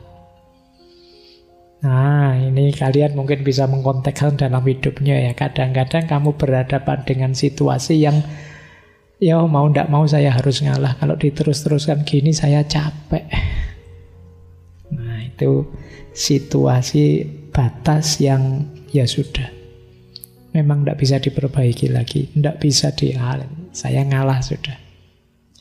Itu situasi itu kita harus ngalah. Ada juga ngalah itu tuntutan situasi. Kadang mengalah dan minta maaf lebih baik daripada menjelaskan segalanya pada orang yang tak mau mengerti. Karena ada orang yang dikasih penjelasan juga masih ngeyel, dijelaskan ini loh ya saya sudah minta maaf saya ngalah. Selesai sudah kan, daripada habis waktu, habis energi banyak. Kan banyak itu kan, kadang kamu gegeran di medsos lama sampai ratusan jawab-jawaban. Ya sama-sama ngeyel, sama-sama ndak mau ngerti. Ya daripada gitu kamu nonton drama Korea saja. Daripada waktumu habis untuk ayel-ayelan. Nah yang terakhir itu menarik. Kalau ini agak ideal ya, kamu silahkan kontekkan dengan hidupmu. Mengalahlah sampai engkau tidak bisa lagi dikalahkan. Merendahlah sampai engkau tidak bisa lagi direndahkan. Jadi mari mengalah sampai di titik situasi orang itu sudah tidak ingin lagi mengalahkan kita. Mau balapan sama dia tidak bisa. Kalau kita dia selalu ngasih kita kok, dia selalu memberi kita kok. Kita tidak bisa lagi dikalahkan. Atau kita tidak bisa lagi direndahkan. Mungkin kita itu orangnya memang rendah hati. Direndahkan pun ya tidak apa-apa, biasa saja. Itu kan enak terus jadi orang mau merendahkan. Apalagi orang ini saya kritik ini diterima saja, saya bilang begitu diiyakan saja, kan capek yang dasar kamu itu orang tidak pinter. Ya siap, nanti saya tak belajar lagi. Ya kan jadi tidak bisa lagi orang merendahkan kita gitulah. Baik, ini situasi-situasi yang penting untuk kita sadari kapan dan bagaimana kita mengalah. Baik, ada beberapa quotes yang sering kita dengar. Ya. Ini sering sekali kita dengar. Sing waras ngalah. Peribahasa ini cocok dalam situasi ketika kita berhadapan dengan orang yang tidak waras, dalam tanda petik. Orang tidak waras itu ya mikirnya ngawur, ngomongnya ngawur. Kalau kita ndak ngalah, kita katut tidak waras. Ya sudah, monggo lah. Kamu dengan pikiranmu, dengan anggapan kehebatanmu dan lain sebagainya. Ini namanya sing waras ngalah. Bukan berarti Pak nanti yang jadi menang, yang jadi yang ndak waras. Bukan itu maksudnya. Maksudnya ketika kamu berhadapan dengan orang yang tidak waras, mending kamu tinggal saja. Kamu ngalah. Kenapa? Orang ini tidak bisa diluruskan. Orang ini tidak bisa diberi petunjuk. Orang ini tidak bisa dituntun lagi. Dia sudah tidak waras. Dalam tanda petik. Makanya ngapain kamu capek-capek meladeni dia? Tuh loh. Wong sudah jelas itu salah. Kita tunjukkan ini loh sampean salahnya di sini. Kok ngeyel terus? Sampai bilang suka-suka saya dong. Kalau saya anggap yang ini benar mau apa? Ya wes kalau gitu sing waras ngalah. Jadi ini peribahasa ini untuk situasi ketika kita berhadapan dengan orang yang tidak waras. Orang yang berpikirnya gelap, orang yang ngajak debat tidak jelas jeluntrungannya, itu sing waras ngalah. Tentu saja sing waras punya kewajiban menyembuhkan yang tidak waras. Yo ngalah itu kan dalam rangka yo wis kamu bener baik, ayo kita perbaiki pelan-pelan. Itu persis kayak kalian waktu bicara dengan anak kecil itu. Anak kecil itu kan pikirannya belum lengkap, kadang ngeyelnya luar biasa. Itu kalau kamu ndak ngalah, masuk mau tawuran sama anak kecil, kan ndak pantas. Ya sudah, kan kita iyain saja, meskipun sebenarnya kita ndak setuju. Ya sudah, nanti pelan-pelan ya, kita tuntun, kita tunjukkan yang benar mana. Itulah yang dimaksud sing waras ngalah. Kuatirnya kalau kita ndak ngalah, kita ketularan ndak waras, karena ngeladeni yang tidak waras terus-terusan. Oke, ini konteksnya peribahasa ini. Ada beberapa lagi peribahasa. Kalau ini positif ya, ada peribahasa wong sabar rezekine jembar, wong ngalah umure berkah. Ini optimisme terhadap perilaku mengalah. Kalau ini tidak perlu saya jelaskan. Ada lagi, dhuwur wekasane endek wiwitane. Tidak apa-apa kita diawali dengan merendah, mengalah. Justru disitulah kita jadi tinggi. Rasulullah itu mengalami banyak cobaan seperti saya ceritakan tadi. Beliau direndahkan, beliau tidak dipercaya, beliau dan sahabat-sahabatnya disiksa. Itu endek wiwitane. Tapi dengan kesabaran, dengan sikap termasuk keluhuran budi dan sikap mengalah tadi, pada akhirnya tinggi. Endek wiwitane dhuwur wekasane. Dan ini kan mode ini kan dipakai di film-film, drama-drama. Itu kan lakone itu kan mesti susah dulu. Terus pada akhirnya dia unggul dan menang. Jadi orang baik itu dhuwur wekasane. Akhirnya dia tinggi, akhirnya dia menang, meskipun endek wiwitane. Tidak apa-apa kalian mengawali dari rendah. Mungkin direndahkan, mungkin disusahkan, tapi pada akhirnya kalian bisa tinggi. Termasuk tadi harus dengan mengalah dan lain sebagainya. Nah, ini juga mindset orang Jawa. Punya kepercayaan yang sangat kuat terhadap Tuhan. Kita kan selalu perhitungan, Pak, nanti kalau saya ngalah jangan-jangan ini, jangan-jangan itu. Jangan-jangan nanti saya malah ditindas. Kita bikin kalkulasi-kalkulasi bayangan kita sendiri. Tapi kalau orang Jawa ndak apa-apa, ndak usah khawatir. Gusti Allah mboten sare. Allah tidak tidur. Dia tahu kok kalau kita itu orang baik. Dia tahu apa yang ada di hati kita. Kita yang terlalu perhitungan seperti tadi jadinya ragu-ragu, pada akhirnya ndak mantep. Mau ngalah malah ndak mantep, mau ini mau itu ndak. Ya sudah, kita serba ragu-ragu, ndak jadi melakukan kebaikan. Mari kita mantepkan saja di sini. Gusti Allah mboten sare. Pak, saya dicurangi terus loh Pak. Ndak apa-apa, Gusti Allah mboten sare. Saya Pak dimaki-maki terus Pak, dikritiki terus Pak, ndak apa-apa, Gusti Allah mboten sare. Itu nyam. Kalau kalian bisa ini hebat. Tapi hanya orang tertentu yang bisa pakai filosofi ini. Karena kita kan cenderung fight back. Kalau dikritik ya pengen bales. Baik, ya ini latihan. Siapa tahu bisa nyampe sini kalian. Gusti Allah mboten sare. Kuatirnya apa sih? Kenapa sih kok sing waras ngalah? Kuatirnya kita itu rebut balung tanpa isi.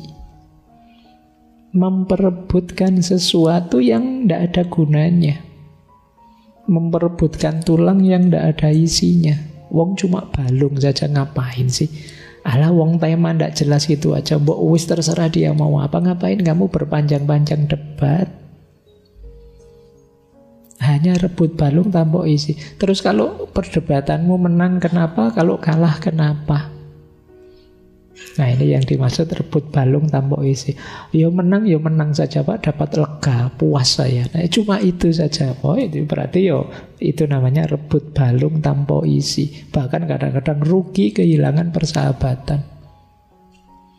Jangan sampai kita habis energi banyak, habis biaya banyak, habis tenaga banyak, ternyata hanya rebut balung tanpa isi. Memperebutkan sesuatu yang tidak ada gunanya, tidak ada maknanya. Setelah debat, terus kamu pulang, mikir masalah konkretmu lagi, mikir tidak punya duit lagi, mikir utang lagi, mikir itu. Yang tadi debat panjang-panjang buat apa terusan? Itu yang disebut rebut balung tanpa isi. Nah, ini menarik. Silahkan teman-teman riset ya. Orang Jawa punya prinsip ngalah, ngalih. Nah, yang ketiga ngeri, ngamuk. Jadi ngalah iya, mengedepankan perilaku mengalah. Yes, monggolah kamu dengan keinginanmu, kesenanganmu menyulitkanku, tidak apa-apa, saya ngalah saja, monggo. Sesuai yang kamu inginkan, yang membuatmu bahagia, senang. Kok masih ganggu aku terus? Wong tadi sudah saya biarkan saya ngalah, kamu masih ganggu saja. Ya sudah, saya pergi, saya ngalih. Saya sudah ngalih ini, saya sudah pindah, pergi menjauh darimu. Kamu kok masih ngejar-ngejar aku, ganggu aku terus? Berarti memang niatnya nantang. Loh ya sudah, kalau memang nantang, ayo. Nah, maka ada ngalah, ada ngalih, ada ngamuk. Ini boleh kamu pakai menganalisis, misalnya lo orang Jawa katanya ngalah, katanya tapi kok banyak kasus-kasus keras, banyak peristiwa-peristiwa perang dan lain sebagainya. Ya karena ini. Kok kita dicurangi terus, kok kita diusili terus, dianggapnya kita bisa sabar, bisa tabah. 350 tahun dijajah kok terus. Ya sudah, ngamuk sudah. Kalau sudah ngamuk, hati-hati. Perang Jawa berapa tahun dan berapa biayanya, berapa korbannya. Dulu Pangeran Diponegoro diusili terus. Sudah ngalah, diusili lagi, sudah ngalih, diusili lagi, ya sudah. Kalau sudah melawan, sulit sudah. Ngalah, ngalih, ngamuk. Ini filosofi ya. Boleh setuju, boleh tidak. Tapi ini Pak terlalu panjang, Pak. Mbok sudah ngalah terus ngamuk, itu aja loh Pak. Ya kalau kamu jangan kan ngalah ngamuk, kadang-kadang ngalahnya juga tidak ada, pokoknya diusili ya bales. Oke, ya paling tidak ada prosesnya, ya ada ngalah, ngalih, ngamuk. Seperti bumi tadi. Pada saatnya kalau dia sudah murka, ya jangan kaget. Dia bisa gempa, dia bisa mengeluarkan lahar, dia bisa dan sebagainya. Tapi prinsipnya dia sabar dan tangguh. Baik, masih ada 5 menit ya. Saya tadi tiba-tiba teringat, ya dalam Islam juga perilaku mengalah sangat disarankan. Misalnya itu saya ambil ada hadis, saya lupa ini dulu pernah saya kutip hadis ini di ngaji filsafat. Aku, kata Rasulullah, ini riwayat Abu Dawud. Sabdanya Rasulullah, aku menjamin sebuah istana di sekitar surga bagi siapa saja yang meninggalkan perselisihan walaupun dia dalam keadaan benar. Dan di pertengahan surga bagi seorang yang meninggalkan dusta walaupun dalam keadaan bercanda. Dan di bagian surga tertinggi bagi yang terpuji akhlaknya. Menghindari perdebatan perselisihan yang tidak perlu, meskipun kita benar, itu berarti mulia. Mari kita mempersedikit perselisihan. semampu kita. Ini salah satu hadisnya ya. Jadi ngalah saja tidak apa-apa kalau dampak dari perselisihan itu lebih besar efek negatifnya daripada kemenangan kita. Pinter-pinter kita ngukurnya. Dan toh oleh Rasulullah malah dijamin istana di sekitar surga. Itu kan lumayan kita. Meskipun di sekitar surga kan kalau main misalnya nongkrong di kafenya surga kan tinggal nyebrang. Kan dekat. Kalau ingin masuk di pertengahan surga ya hati-hati, kalau sedang bercanda jangan berdusta. Kalau ingin di surga yang tertinggi berarti totalitas diri kita harus kita bangun dengan akhlak yang terpuji. Ini isyarat dari Rasulullah. Kalau ini Imam Syafi'i. Kata Imam Syafi'i, termasuk menghinakan ilmu, yaitu berbantahan dengan setiap orang yang membantahmu dan berdebat dengan setiap orang yang mendebatmu. Jangan mau sembarangan debat, jangan mau sembarangan berbantahan, apalagi dengan orang yang tidak punya ilmu. Pada akhirnya hanya akan menghinakan ilmu. Kata Imam Syafi'i lagi, aku tidak akan pernah berdialog dengan orang yang tujuannya adalah aku lebih senang kalau dia salah. Dialog itu tujuannya biar bersama-sama menemukan kebenaran, bukan menunjukkan salahmu dan menegaskan benarku. Dan Imam Syafi'i tidak mau. Kalau ada dialog kok tujuannya hanya ingin menunjukkan salahnya lawannya. Dia tujuannya tetap menegaskan kebenaran yang kita yakini. Nah, ini contoh yang berhubungan dengan mengalah. Terakhir dari Imam Syafi'i ada pesan, hati-hati dengan gaya hidup menang kalah. Ini kan menang kalah itu kan saling menaklukkan, saling berkompetisi. Yang tidak mengalah tadi loh. Kalau hidup kita hanya ingin berkompetisi saja, ingin menang terus, unggul terus atas yang lain, ayo hati-hati. Kata Imam Ghazali. Kenapa harus hati-hati? Sifat-sifat buruk itu biasanya menyusup. Orang yang tujuannya hanya menang kalah, biasanya yang pertama apa? Mengabaikan kebenaran. Yang penting aku menang. Mas, tidak boleh mas bikin itu bohong, mas, tidak apa-apa. Biar sana namanya jatuh terus kita menang. Kita tidak sadar begitu. Ya kalau bahasa hari ini kita sering menghalalkan segala cara untuk menang. Yang kedua, dengki. Dengki itu seneng kalau lihat orang lain jelek, lihat orang lain runtuh, orang lain jatuh. Kalau kita logikanya menang kalah kan begitu. Begitu temenmu gagal, alhamdulillah dia gagal, berarti aku menang. Secara tidak sadar muncul kedengkian dalam diri kita. Atau kalau kita merasa lebih tinggi, tenang saja, seperti apapun dia tidak akan bisa mengalahkan kita. Itu yang disebut takabur, sombong. Kalau tidak begitu, kadang-kadang ada dendam. Mungkin kita pernah dikalahkan. Wah, dia sekarang kok unggul ya, awas nanti saya bales, dendam. Atau muncul ghibah, ngomong jelek. Ya biasalah kalau tentang rival kan tetap ngomongnya jelek. Namanya ghibah. Atau apa? Tajassus. Tajassus itu mengamat-ngamati, mencari, meneliti jeleknya lawan. Tenang saja, saya punya jejak digitalnya. Kalau tidak ada, yuk dicari. Itu namanya tajassus. Wala tajassasu. Perintahnya Al-Quran.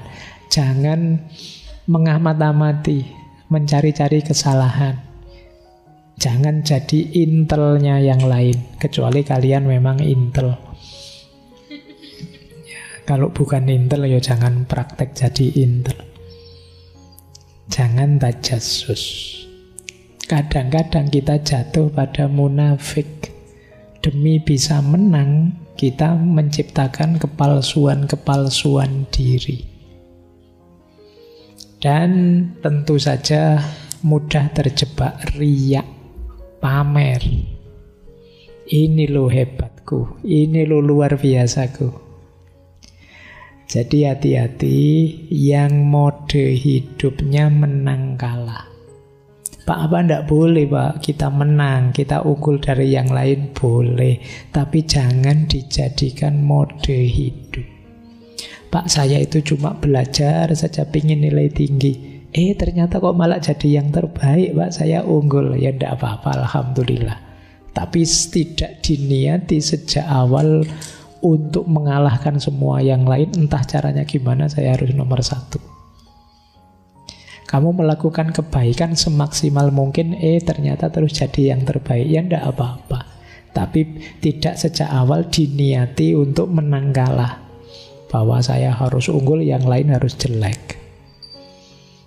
Ini kenapa? Karena kalau logik mode hidup kita menang kalah, kita rentan terjebak akhlak-akhlak negatif itu. Disitulah penting kita latihan tadi ya, mengalah, biar tidak terjebak menang kalah. Baik, saya kira itu teman-teman untuk malam hari ini. Insya Allah kita lanjutkan minggu depan di tema yang agak berbeda. Minggu depan kita membahas Murphy's Law. Ini cara berpikir yang lebih aneh daripada wani ngalah. Kurang lebihnya mohon maaf. Wallahul muwafiq, wallahu a'lamu bissawab. Wassalamualaikum warahmatullahi wabarakatuh.